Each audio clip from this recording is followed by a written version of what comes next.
अयोध्या में राम मंदिर बनने और अंतिम बांध तोड़े जाने तक का इतिहास।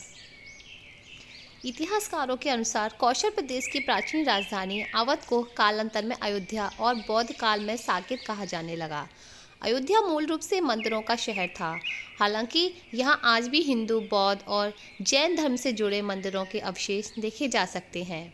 जैन मत के अनुसार यहाँ आदिनाथ सहित 5 तीर्थंकरों का जन्म हुआ था। बौद्ध मत के अनुसार यहाँ भगवान बुद्ध ने कुछ महाविहार किया था। अयोध्या को भगवान श्री राम के पूर्वज विवस्वान सूर्य के पुत्र विवस्वत मनु ने बसाया था। तभी से इस नगरी पर सूर्यवंशी राजाओं का राज महाभारत काल तक रहा। यहीं पर प्रभु श्री राम का दशरथ के महल में जन्म हुआ था। महर्षि वाल्मीकि ने रामायण में जन्मभूमि की शोभा एवं महत्ता की तुलना दूसरे इंद्रलोक से की है। धन्य धान्य व रत्नों से भरी हुई अयोध्या नगरी की अतुलनीय छटा एवं गगनचुंबी इमारतों के अयोध्या नगरी में होने का वर्णन भी वाल्मीकि रामायण में मिलता है। पश्चात अयोध्या कुछ काल के लिए उजाड़ सी हो गई थी, लेकिन उनकी जन्मभूमि पर बना महल वैसे का वैसा ही था। भगवान श्री राम के पुत्र कुश ने एक बार पुनः राजधानी अयोध्या का पुनः निर्माण कराया। इस निर्माण के बाद सूर्यवंश की अगली 44वीं पीढ़ी तक इसका अस्तित्व आखिरी राजा महाराजा बृहद्रथ तक अपने चरम पर रहा। कौशल राज बृहद्रथ की मृत्यु महाभारत काल युद्ध में अभिमन्यु के हाथों हुई थी। महाभारत काल के युद्ध के बाद अयोध्या उजड़ सी हो गई थी, मगर श्री राम इसके बाद का यह उल्लेख मिलता है कि ईसा के लगभग 100 वर्ष पूर्व उज्जैन के चक्रवर्ती सम्राट विक्रमादित्य एक दिन आखेट करते करते अयोध्या पहुंच गए। थकान होने के कारण अयोध्या में सरयू नदी के किनारे एक आम के वृक्ष के नीचे वह अपनी सेना सहित आराम करने लगे। उस समय यहाँ घना जंगल होता चला था, कोई बसावट भी नहीं थी। महाराजा विक्रमादित्य को इस भूमि में कुछ चमत्कार दिखाई देने लगे।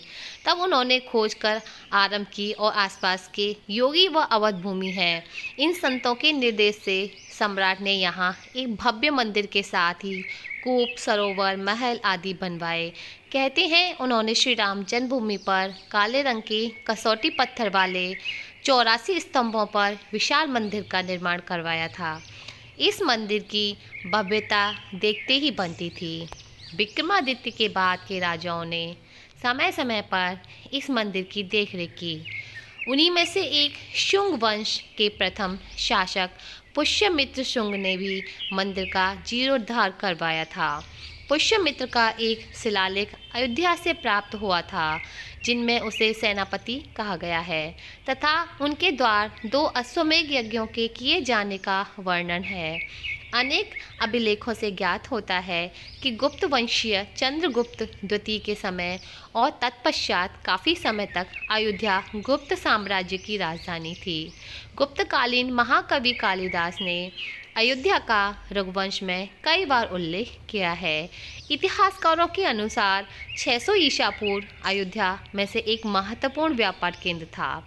इस स्थान को अंतर्राष्ट्रीय पहचान 5वीं शताब्दी में ईसा पूर्व के दौरान तब मिली, जबकि यह एक प्रमुख बौद्ध केंद्र के रूप में विकसित हुआ।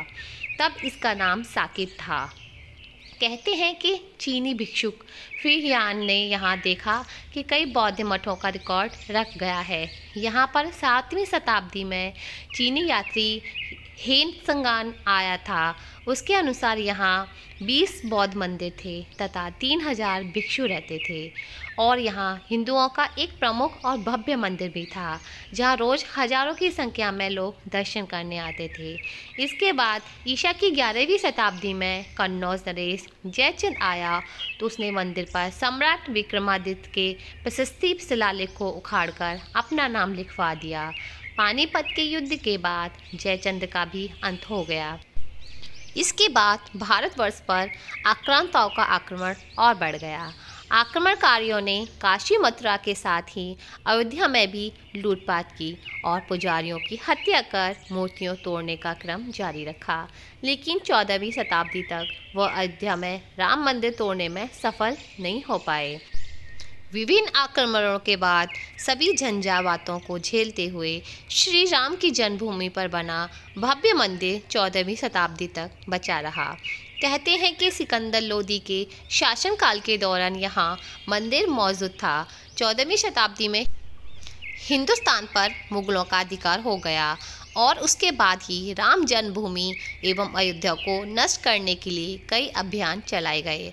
अंततः 1527 से 1528 में इस भव्य मंदिर को तोड़ दिया गया और इसकी जगह बाबरी ढांचा खड़ा किया गया। कहते हैं मुगल साम्राज्य के संस्थापक बाबर के एक सेनापति ने बिहार अभियान के समय अयोध्या में श्री राम जन्म के स्थान पर स्थित प्राचीन और भव्य मंदिर को तोड़कर एक मस्जिद बनवाई थी, जो 1992 तक विद्यमान रही।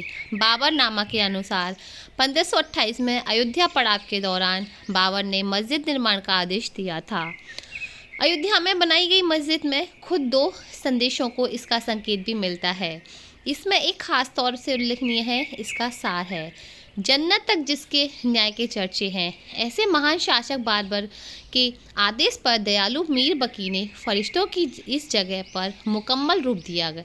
हालांकि यह भी कहा गया जाता है कि अकबर और जहांगीर के शासनकाल में हिंदुओं को यह भूमि एक चबूतरे के रूप से सौंप दी गई थी, लेकिन क्रूर शासक औरंगजेब ने अपने पूर्वज बाबर के सपने को पूरा करते हुए भव्य मस्जिद का निर्माण कराकर उसका नाम बाबरी मस्जिद रख दिया था।